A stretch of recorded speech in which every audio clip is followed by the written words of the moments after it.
Some places didn't watch the Soviet Union fade away. They were dropped mid-step, as if everyone stepped out for a minute and never came back. There are kitchens where cups still sit on the tables, secret factories that neighbouring villages never knew existed, and firing ranges where the soil still makes a Geiger counter scream. That happened because one principle outranked everything else. Secrecy and raw power mattered more than human lives, and when the system collapsed, its most dangerous creations were simply left where they stood. In this episode, we go underground, into permafrost, and into radioactive valleys. We start at the ghost military town of Skrunda 1 in Latvia, where thousands of officers scanned the sky through a giant early warning radar. Nearby, in the forests of Irbene, hides the secret Star Ear, an antenna built to intercept foreign satellites. We descend into the Gudym nuclear storage, carved into Chukotka's frozen ground behind blast doors weighing dozens of tons. We reach Khalmer-Yu, a settlement whose people were evicted so it could be bombed with cruise missiles. We enter Bechevinka, where Kamchatka bears now roam through the empty flats of submariners. Then the Aniva Lighthouse, a 9-story Japanese tower on a rock that still registers strontium. The Beshtau uranium mines, hundreds of kilometers of tunnels filled with lethal radon.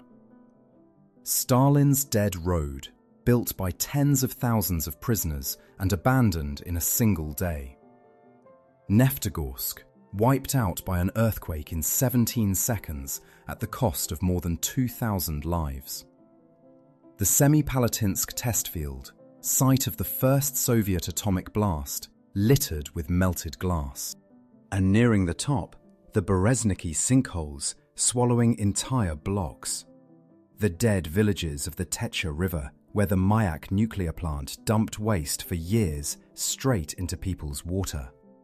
And finally, Mailu-Su in Kyrgyzstan, 23 uranium waste dumps above an inhabited town in a seismic zone, able to poison the rivers of all Central Asia. Every entry is a footprint of the same choice. We move from the mysterious to the truly terrifying, unpacking how it was built, why it was abandoned, and what it threatens today. Stay until the end, because the final 3 sites are more dangerous than anything you've seen before.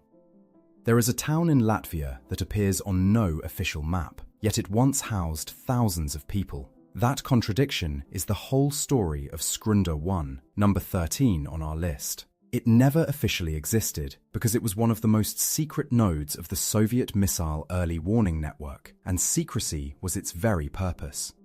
Hidden deep in the Kurland forests of western Latvia, this closed military settlement watched the western sky. 2 radar stations of the Dnep type operated here, and later construction began on the far more powerful Daryal installation. Their vast antenna arrays faced Western Europe, designed to spot the launch of intercontinental missiles within just a few minutes.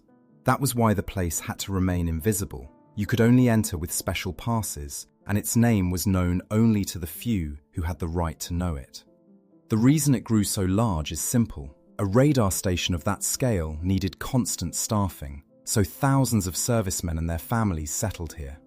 The town had its own apartment blocks, a school, a kindergarten, shops, a club, and a boiler house. By various estimates, the population reached several thousand. Everything collapsed with the Soviet Union itself. Latvia regained independence and demanded the withdrawal of Russian troops. Under agreement, the station kept running for a few more years, but the countdown had begun. In May 1995, the unfinished Daryal building was brought down in a dramatic directed demolition, a moment captured on newsreel that became a symbol of a departing age. By 1999, the last soldiers left, and Skrunda 1 fell silent for good. The eerie atmosphere comes from what was left behind.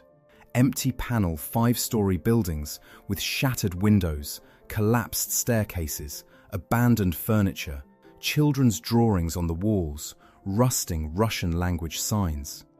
There is no radiation danger here because this was a radar site, not a nuclear one. Looters stripped the metal and anything of value, leaving bare concrete shells the forest is slowly swallowing. Attempts to sell or revive the town all failed. Skrunda won were the ears of Soviet defense, but barely 100 kilometers north lay far sharper ears, listening not for missiles, but for space itself and other people's secrets. Officially, this place never existed. It appeared on no Soviet map, and for decades, even the villagers living just a few kilometers away had no idea of its true purpose. Yet hidden in the pine forests of the Latvian coast, near the Baltic Sea, stands a giant. The RT-32 radio telescope, whose 32-meter dish rises toward the sky. Its codename was Star Ear, the facility NPLS-8 at Irbene, and it holds position number 12. The reason for such secrecy was simple. Irbene was one of the Soviet Union's covert space spying centers. As part of a radio intelligence network, it intercepted the encrypted signals of foreign communication satellites. From these woods, operators are believed to have monitored NATO traffic, capturing conversations relayed through space above Western Europe and the Atlantic. A military town of several thousand people surrounded the antenna, locked behind a regime of total secrecy where outsiders were forbidden. The sheer size of the instrument explains why hiding it was such an effort. 32 meters across is roughly the height of a 10-story building laid on its side. A smaller companion telescope, 16 meters in diameter, stood nearby. The whole structure could rotate to track moving objects in orbit, straining to catch the faintest electromagnetic whispers from the void. Then came an act of deliberate destruction. As Soviet forces withdrew from Latvia in the early 1990s, departing troops reportedly sabotaged the sensitive equipment, pouring corrosive substances into the bearings and mechanisms so the site could never be used again. Costly hardware was ruined on purpose. But this story has a rare happy ending. Latvian scientists refused to let the telescope die. The site was handed to the Academy of Sciences, and the espionage giant was given a second life as a peaceful instrument of astronomy. Today, the RT-32 listens to the cosmos once more, for science rather than for stolen secrets. And still, the mood remains uneasy. Abandoned barracks, empty windows, roads swallowed by forest, silent witnesses to the Cold War. From these quiet Baltic woods, we cross the continent to the permafrost of Chukotka, where something far deadlier lay buried inside the mountains. A secret military installation that appeared on no public map, yet held enough nuclear firepower to reshape a continent. That was Gudym, the 11th site in our countdown, also hidden behind the codename Anadir-1. The paradox runs deeper still. A place that officially did not exist was, at the same time, one of the most strategically vital points in the entire Soviet Union. The reasons lie in geography and in fear. Gudym sat at the edge of the inhabited world, on Chukotka, where the tundra meets the cold breath of the Bering Sea, the closest corner of the USSR to American soil. That proximity made it perfect for a hidden arsenal, and it made secrecy absolute. The military referred to the base only by its field post number, and those who served there signed non-disclosure pledges that bound them for many years. Construction began in the late 1950s as Cold War tension climbed toward a dangerous peak. Engineers and military builders cut straight into the permafrost and the rock of the hills, carving a nuclear weapons storage complex meant to survive a direct enemy strike. Inside, the mountains stretched kilometers of tunnels, an entire underground city with its own life support system, ventilation, a power plant, and supplies for fully autonomous survival.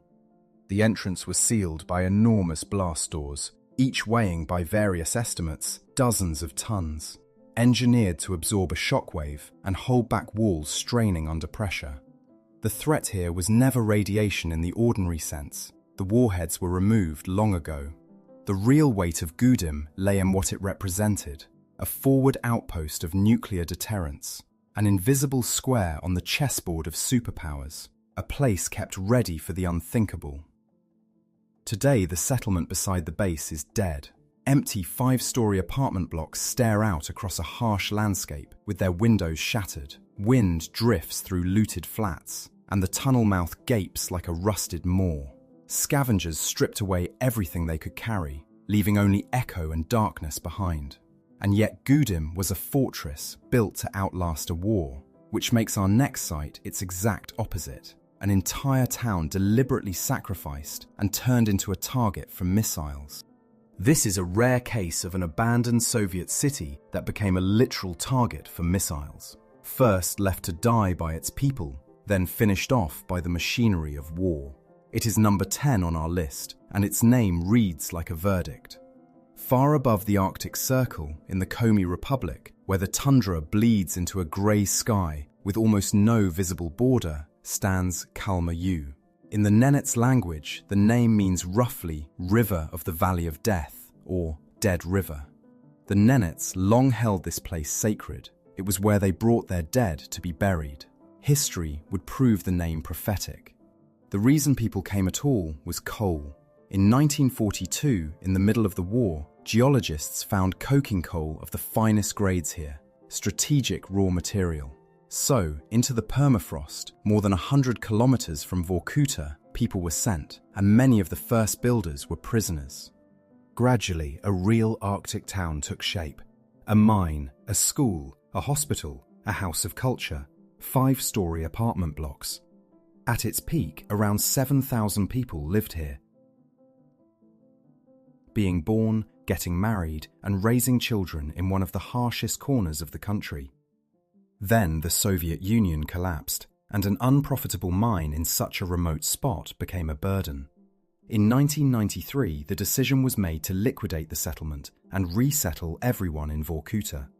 Some agreed on their own, but many clung to their homes to the very end. According to eyewitnesses, the eviction turned harsh.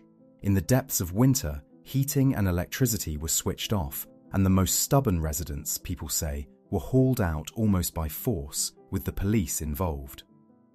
By the late 1990s, Khalmer-Yu was completely empty. But an empty town was not simply left to crumble. It was handed to the military and turned into the Pemboy firing range, a training target. In August 2005, a Tu-160 strategic bomber flew here and, according to official reports, launched cruise missiles. The target was the former House of Culture, once the beating heart of a living town. Today, Khalmer-Yu is shattered windows, collapsed roofs, and concrete shells riddled not by time, but by weapons. Wind wanders through streets where children's voices once rang out. Yet if Khalmer-Yu was killed from the outside, the next place died slowly on its own, ringed by wild beasts at the edge of the ocean. Here is a town that officially barely existed, yet 2,000 people once called it home.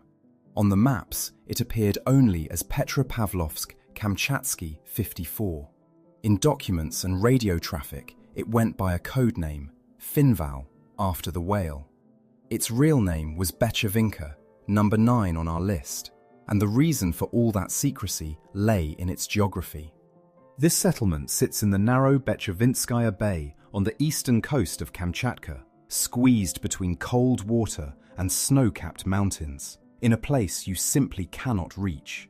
No road leads here, no railway, no mountain trail. There is only the sea beneath a leaden sky, or a helicopter over the hills. That remoteness was never a flaw. It was the entire point. From the late 1950s, a brigade of diesel submarines of the Pacific Fleet was based in this bay, and the hidden cove with its tight entrance was ideal for slipping away from foreign eyes and satellites. In its best years, the town was fully alive. Officers, warrant officers and their families filled a school, a kindergarten, a shop, a club, and a boiler house. Children grew up at the very edge of the ocean, knowing that beyond the hills lay only tundra and bears. Everything arrived by sea, for the only link to the mainland was a scheduled ship that carried it all, from flour to letters. Then the 1990s came. As the fleet was cut and the money vanished, Bechevinka's fate was sealed. By the middle of the decade, the base was disbanded, the submarines relocated, the people taken away. Like so many military towns of that era, it did not fade slowly, it was simply left behind. Today, Bechevinka is rows of empty 5-story blocks with shattered windows, rusting piers reaching into the frigid water, and a deafening silence. Kamchatka brown bears, among the largest on Earth, wander freely through the crumbling stairwells and courtyards, and nature reclaims the place fast. Inside the flats lie the remnants of other people's lives. Wallpaper, children's drawings, abandoned furniture, all set against flawless white peaks. Bechevinka was hidden by the sea. Our next site was concealed in an entirely different way, standing on a bare rock in the open ocean off Sakhalin, where radiation is still recorded inside to this day. It was a self-sufficient world clinging to a rock in the open sea, where a handful of men lived for months with nothing but crashing waves for company. That is the strange truth behind the number 8 on our journey through the forgotten ruins of the Soviet era. The Aniva Lighthouse, a tower so improbable that it looks less like engineering and more like a page from a Gothic legend. It rises at the far southern tip of Sakhalin Island, in the cold waters of the La Perouse Strait, on a lonely outcrop known as Sivucha Rock. Why build something so ambitious in such a hostile place? Because this stretch of sea was a killer. For centuries, rocks, fog, and treacherous currents had dragged ships to the bottom. In 1939, southern Sakhalin belonged to Japan and was called Karafuto, and it was the Japanese who set out to tame the route. The design is attributed to an engineer named Shinobu Miura, and the construction was almost impossible. Bare stone rising straight from a raging sea, with materials brought by boat and hauled up by hand. What emerged still astonishes today. A 9-story concrete tower, roughly 31 meters tall, fuses with the rock into a single mass of stone and cylinder. Inside were not only the optics and the lens rotation mechanism, but living quarters, an engine room, a radio room, and a kitchen. After the Second World War, southern Sakhalin passed to the Soviet Union, and the lighthouse kept working under a new flag. In time, keeping a permanent crew became too costly and dangerous, so in the late Soviet period, the tower was switched to autonomous power. According to many accounts, radioisotope thermoelectric generators fueled by strontium-90 were installed here, the same element that will appear again on our list. Such devices produced electricity for decades without maintenance, yet turned every abandoned site into a quiet radiation puzzle. By the early 2000s, the light went dark for good. The generators were reportedly removed later, though talk of a lingering radioactive background still follows Aniva, and such claims deserve caution.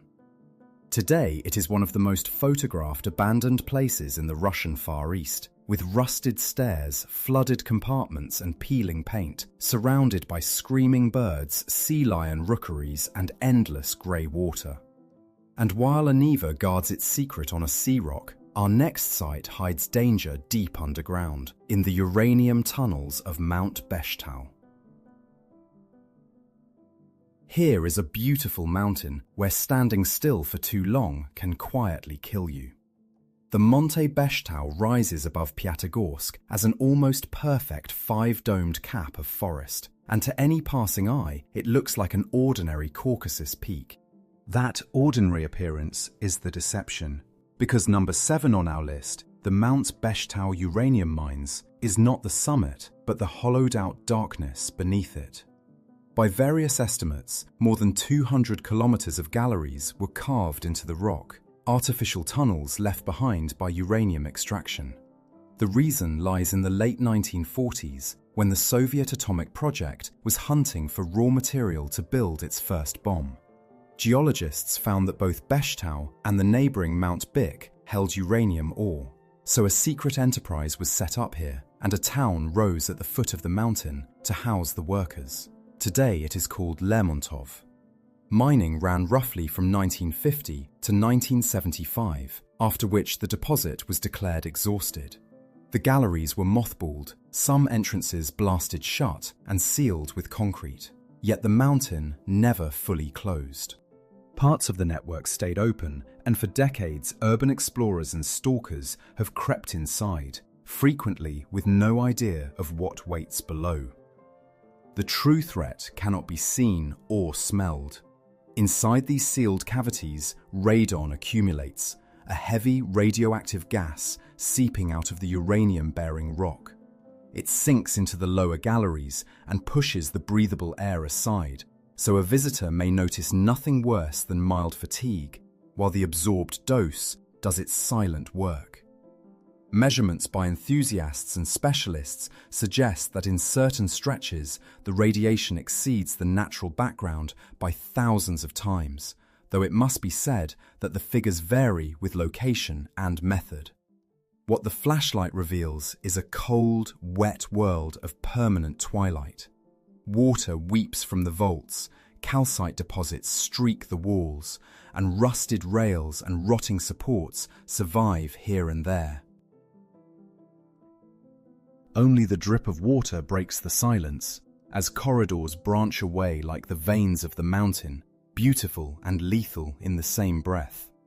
Beshtau is proof that uranium, once disturbed, leaves its mark for decades. And that mark leads us onward to another ghost of the atomic age, no longer underground, but out on the frozen Arctic tundra. There is a railway in the Russian Arctic that was built to connect Siberia to the northern seas, and yet today, its rusted rails simply plunge into a swamp and lead nowhere at all. That paradox is the heart of our number 6, a line marked in classified files as Object 501, but known to the people who live near it as the Dead Road. The reason it ends in nothing lies in the story of how it began. In 1947, an almost insane plan was approved to lay a railway along the coast of the Arctic Ocean, running from Salakard to Igarka, crossing the Great Ob River, cutting through permafrost, through lands where winter temperatures drop below -50. The magistral was meant to link the remote heart of Siberia and secure a strategic outlet to the northern seas. But it was not free men who did the work. By various estimates, tens of thousands of Gulag prisoners laboured on the route at the same time, with camp points spaced roughly every 5 to 10 kilometres. They laid sleepers directly onto frozen ground that turned into impassable bog each summer. Embankments sank, rails buckled, bridges warped. The track had to be repaired faster than it could be built.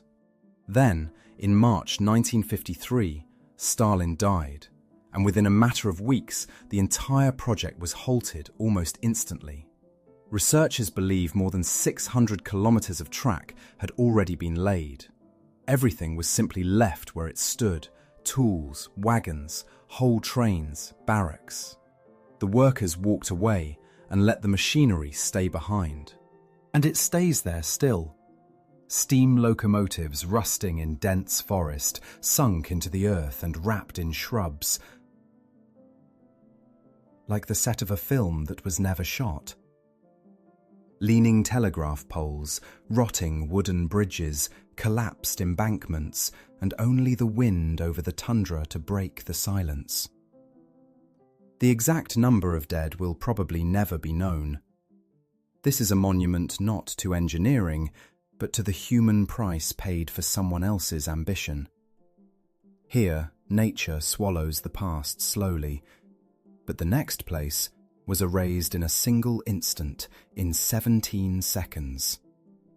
It took just 17 seconds to erase almost 2/3 of a town.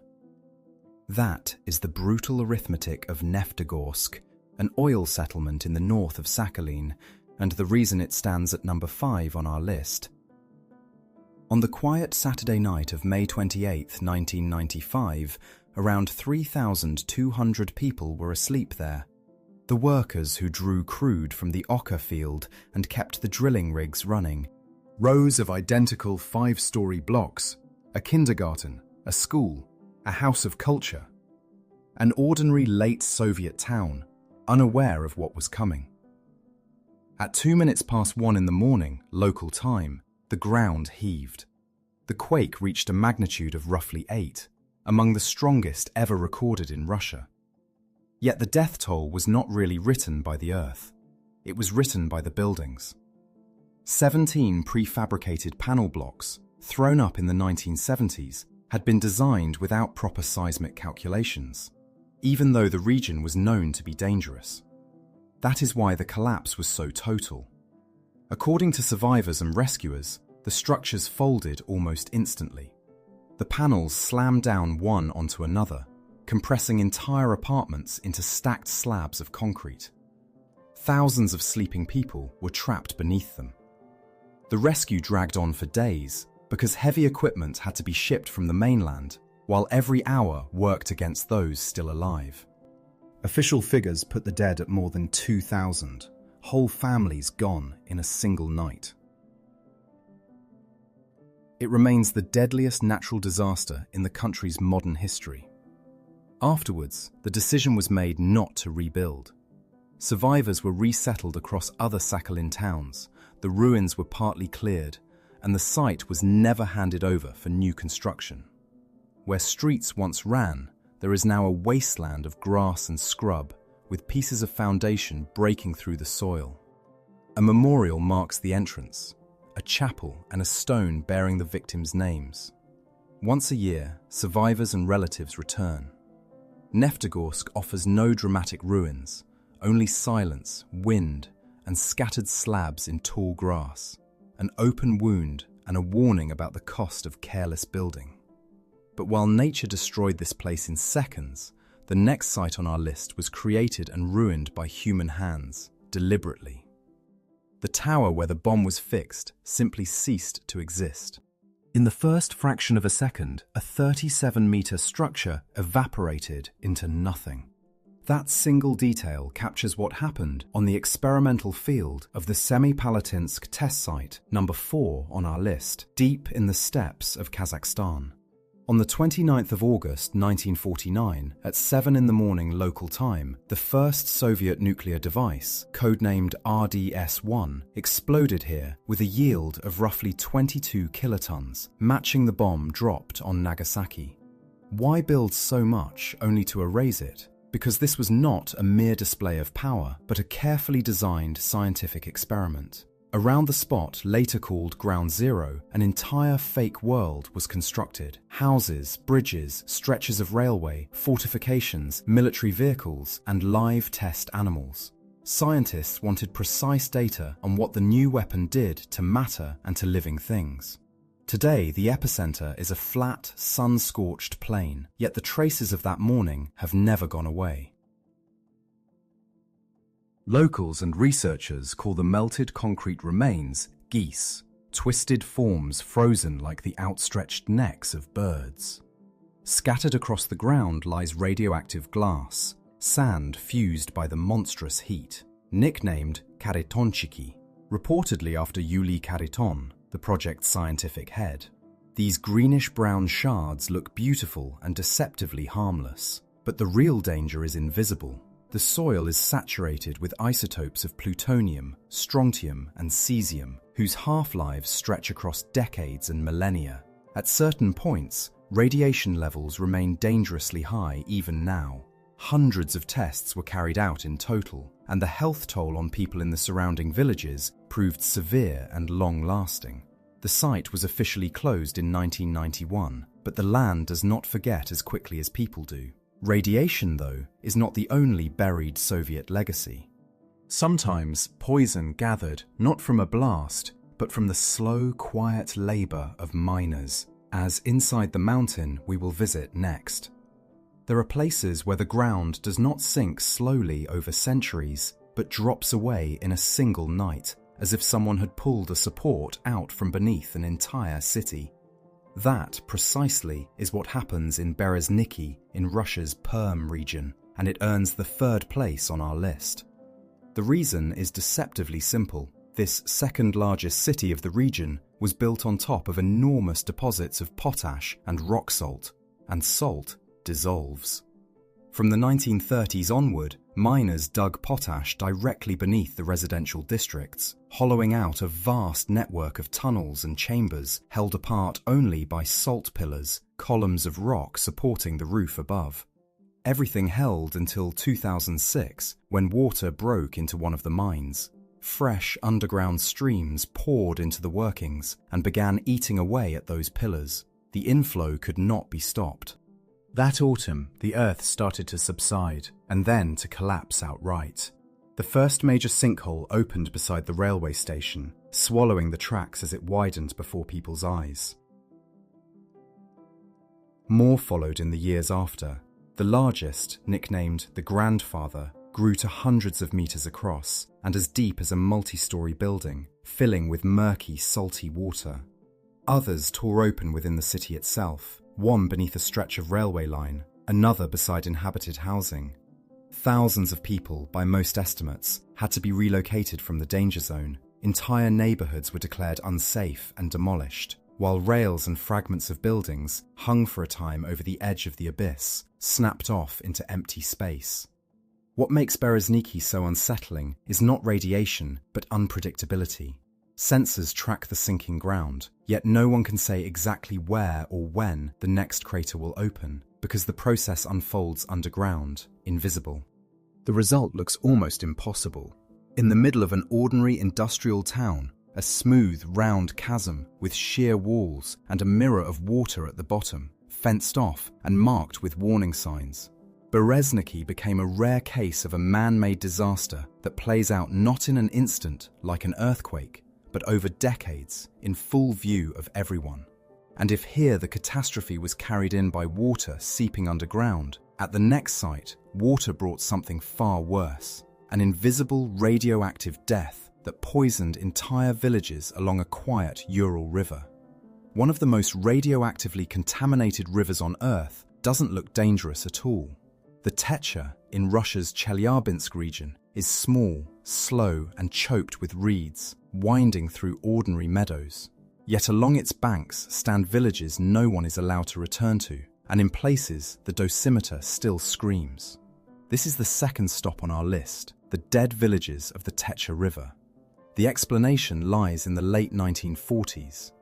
Not far from the river, the Mayak Combine began operating, the heart of the Soviet atomic program, the place where plutonium for the first bomb was produced. That work created colossal volumes of liquid radioactive waste, and no reliable technology yet existed to store it. So, according to available records, the chosen solution was brutally simple. Pour the waste straight into the Techa. Between 1949 and 1956, it is estimated that tens of millions of curies of activity flowed into the water. What made it a catastrophe was that people lived along those banks. They drank the river water, watered their cattle, caught fish, rinsed laundry, bathed their children. No one warned them of anything. The very existence of Mayak was a state secret. Cesium-137 and strontium-90 settled into the sediment, the soil, and the bodies of the residents. Contamination levels, by some assessments, exceeded the natural background thousands of times over. Once the scale of the disaster became undeniable, the evacuations began. Metlino, Techa Brod, Asanovo, Nadirovo, and others. Houses were demolished or simply abandoned, wells were filled in, and the settlements were wiped from the maps. A chain of ghost villages appeared, their names deliberately forgotten. Today, what remains is an uneasy silence. Overgrown foundations, wild apple trees, the edges of cemeteries where headstones stand in grass that must not be cut. Here and there, faded signs with the yellow trefoil warn that lingering or fishing is dangerous. The scenery looks like living land, but it stays poisoned for decades to come.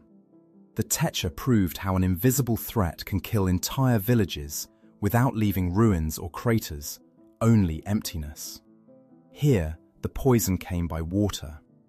Our next destination is a reminder that sometimes the ground itself betrays us, collapsing beneath a whole town.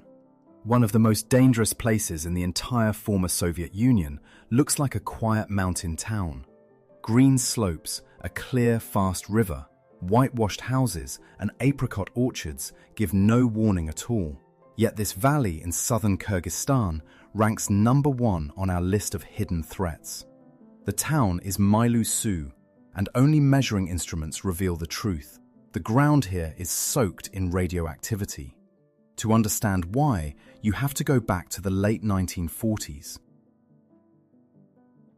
It was from these mountains in the Fergana Valley that ore was mined for the first Soviet atomic bomb. Over more than 15 years, an immense volume of uranium ore was pulled from the earth and processed. But every industry leaves waste behind, and uranium waste is lethal and stays dangerous for thousands of years. The processed rock, known as tailings, was simply dumped here, right next to the town where people lived and worked. The result is 23 tailings dumps and dozens of waste piles, holding millions of tons of radioactive material. Estimates speak of hundreds of thousands of cubic meters of waste containing uranium, radium, and their decay products. Engineers sealed it under layers of soil and concrete, but that protection was designed for a different timescale and a different world. The greatest hazard is not the metal itself, but the terrain. The valley is squeezed between steep, unstable slopes and sits in a seismically active zone. Earthquakes are common, and landslides come down regularly. The Mailu-Su River flows straight past the burial sites and feeds the water system of the Fergana Valley, one of the most densely populated farming regions in Central Asia, home to millions of people across Kyrgyzstan, Uzbekistan, and Tajikistan. For decades, specialists have warned of one scenario they describe carefully as possible but deeply alarming. A strong tremor or a major landslide could send an entire tailings dump sliding into the river. The current would then carry radioactive material for hundreds of kilometers, poisoning the water and soil of a whole region. Something similar, on a smaller scale, has already happened when a landslide blocked the riverbed. What makes it chilling is how ordinary it all looks. Grassy mounds, rusting warning signs, cattle grazing nearby, children by the water. And that leads straight to the way this threat reaches people's homes, through the river water itself. A city can vanish in 17 seconds. That is exactly what happened to Neftogorsk, wiped out and then left standing as an open wound of memory rather than rebuilt. It is the sharpest example of a truth that runs through all 13 stories we have followed together, from the deserted garrisons of the Baltic to the poisoned valleys of Central Asia. The reason these places exist is almost always the same. Decisions made for the sake of power, speed, and some grand purpose, paid for by the people who happen to be nearby. Skrunda and Irbene revealed how quickly the eyes of a vast military machine go dark once the country they served ceases to exist. Gudym, carved into the permafrost of Chukotka and the ranges of Khalmer-Yu, reminded us that behind the secrecy and concrete there were always living people, simply erased. Bechevinka, where bears now roam among empty houses, and the Aniva Lighthouse on its jagged Sakhalin rock became monuments to loneliness, beautiful and unsettling at once. But some scars cannot hide behind the word abandoned. The Beshtau adits still breathe radon. The dead road was built at the cost of human lives and dropped overnight. The Semipalatinsk test field still holds the mark of the very first blast. The sinkholes of Berezniki are slowly swallowing a living town. The dead villages along the Techa River endure. And finally, Mailu-Su, a valley where millions of tons of radioactive waste wait their moment above people's heads. These are not merely ruins. Nature slowly reclaims the concrete. But the invisible legacy of radiation and memory lingers far longer than any wall. Abandoned does not mean forgotten. As long as we remember why these places became what they are, we still have a chance not to repeat the mistakes that created them. If this walk along the edge of history mattered to you, hit like, subscribe, and tell us in the comments which of the 13 stories cut deepest. We will go on returning to the places most people never look.